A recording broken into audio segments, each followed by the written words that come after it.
guys, just pop in, it's your boy Cardi Cube, to be back with another spicy YouTube video, and today I'll be teaching you how to solve the Pyramorphix. So, why did I talk about the British accent? Is like so the first thing we need to do to be able to solve this cube is actually understand what a Pyramorphix is. So it looks like a Pyraminx, but it looks like a 2x2 Pyraminx. So you'd think you'd be able to turn these corners. You can't. It actually turns along these axes right here. So it is actually a 2x2.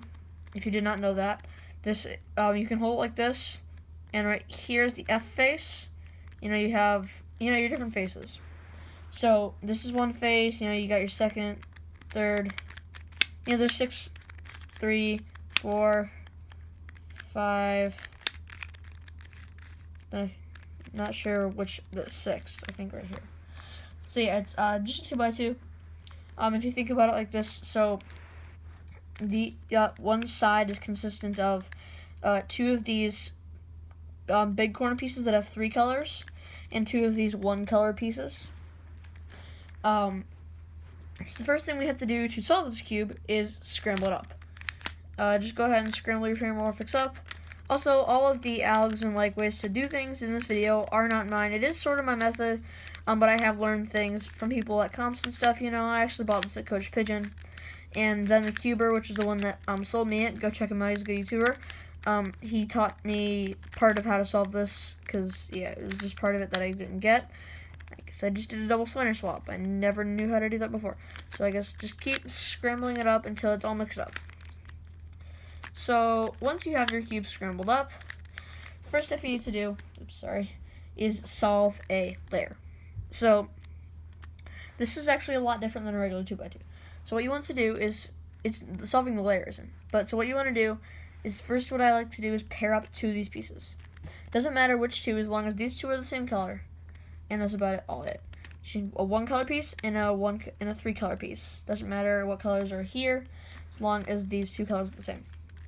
So now you want to find another 3 piece that has the top color. So this one has, what I mean by this is you want to find another green corner. So this green corner right here needs to go right here, because this yellow matches this yellow, and if it was right here, the 2 yellows would be on the same side. So what we can do to do this, we can move it over here, just like that, and we can try. This is just a little bit of messing around, but what you can do is you can put it in here. If it doesn't work, you just kind of bring it up here. Yeah, sorry, that was out of frame. And just try and insert it like that. See if that fits. Looks like it still doesn't. So we'll try again to flip it around. Doesn't fit. I don't think I'm doing anything. But the layer is still one of the things that's probably the hardest about this cube. Because it's just, it's tricky, because it's hard to figure out the orientation. Okay, so I figured it out. So now that I got this piece in, we notice that these are the 2 yellows. So the way I did that looks like this. So it was orientated, and the way you can solve these actually, now that I figured it out, is so you can do R2, then do just 1 move either way, then bring it up. That's how you solve that. So yeah, sorry, that wasn't I didn't really know how to do that. That's just kind of a hard part of this puzzle. Otherwise, from here it's pretty easy though, because all you have to do is insert this piece right here, this yellow, into here. So the way we can do that is just a simple L prime U L. It's not really an algorithm. You're just basically taking this piece right here, and this piece, moving it up, replacing it, and bringing it back down. So now I somehow messed this up. I have something messed up right here. Try and fix this. Okay, now I messed that up. So you just gotta insert your other piece right here. So now you should have a layer, which looks like this, different colors, doesn't matter. So it just looks like this. So now I'm gonna flip the cube over. So the way I like to solve this is, you can always solve one of these 1 color pieces. So we got the green one in. So now what you want to do is look at all your other pieces. So right here, this piece is just not orientated pyramided correctly. Or no, orientated correctly, yeah. And this needs to be right over here. It's a clockwise rotation. So you don't actually do OLL for this too. So right here we notice that this piece needs to be here, and this piece needs to be here. So what we notice, this is a T-perm right here. Without worrying about these two, to swap these two, it's a T-perm. So we're just going to do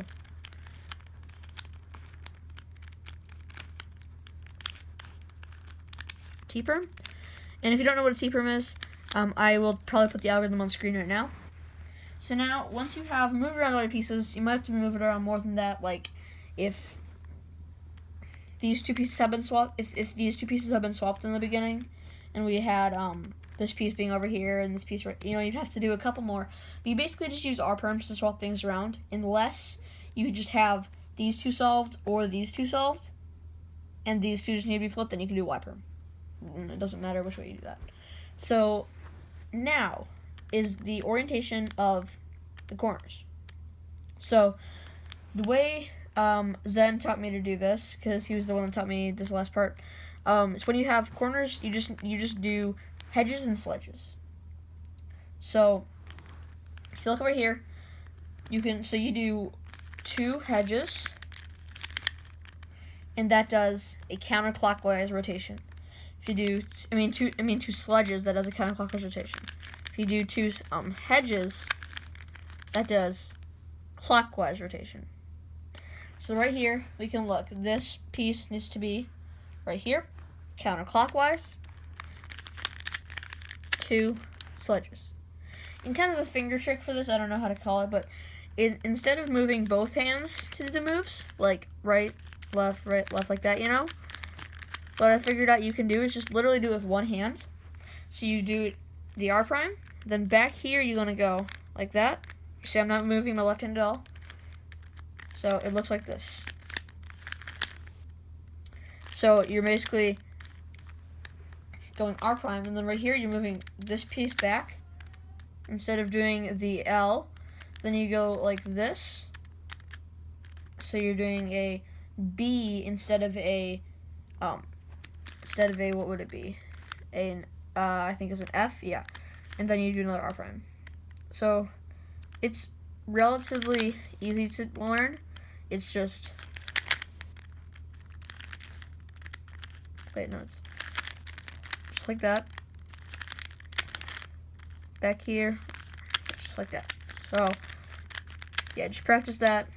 You'll get it done quick, even though you're not really going to be speed solving this. So the last corner, you can take a look at it. It needs to be rotated clockwise now. So we're going to do a hedge. Just like that, 2 hedges. That'll solve it. So that is how you would solve a Pyramorphix. So I will just go through all the steps again one more time, just to make sure that you guys know how to do it. So once you guys scramble up, first step is to solve a layer. So you can do this like this. So now we have these 2 pieces paired up and these 2 pieces paired up. We just need this piece right here. No, not this one, because it needs to be is it this piece? Let's look. Needs to be, let's see. Does that fit right there? I think it does. I think it's that piece. Let me see how this looks after it's done. Yes, it was that piece. So now if we look, we have this solved right here. This layer. And I flip it over. We look at our pieces. We have these 2 already orientated, and this one permutated, which is really nice. So now we just have to do a T-perm to orientate the other 2. Or no, permutate, I mean.